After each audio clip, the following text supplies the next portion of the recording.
كشري مصري. معانا ميه مغليه، هنحط عليها شويه زيت، شويه ملح،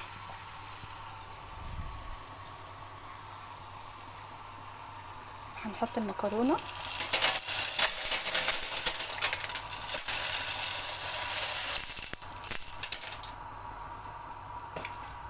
هنسيبها بقى لحد ما تغلي.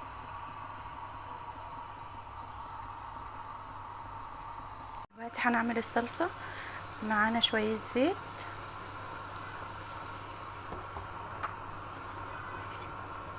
وهنحط الطماطم،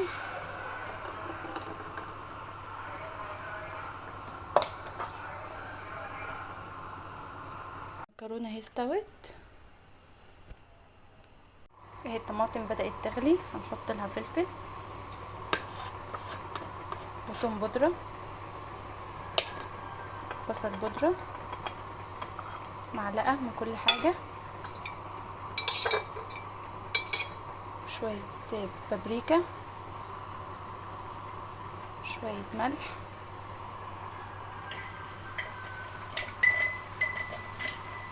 شوية سكر.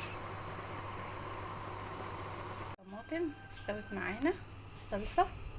دلوقتي معايا العدس بجبة، هنحط عليه شوية مية،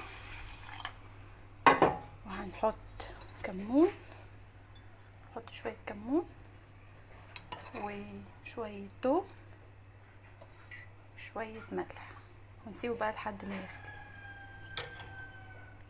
لحد ما يغلي ويستوي. هنعمل الدقة. معانا توم، نحط عليه شوية خل،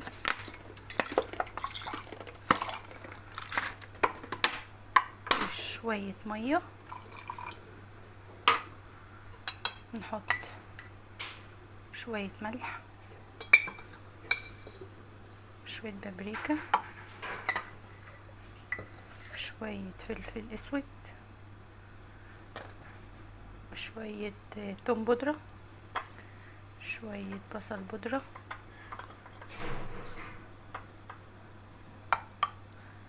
شوية شطة،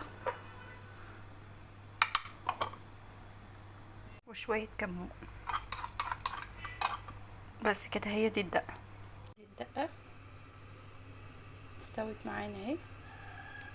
وهنا معانا البصل، هنحط عليه معلقة نشا او معلقتين، بيديله قرمشة. بس ما بحطش دي، بنحط نشا احسن، النشا بيديله قرمشة. هنا الزيت قدح، ننزل بالشعرية، نحمرها لحد ما تاخد اللون الذهبي.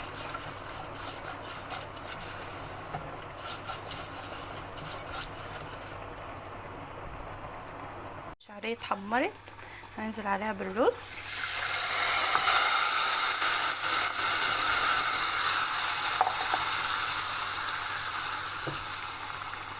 الرز معانا هنحط عليه معلقة ملح ومعلقة فلفل،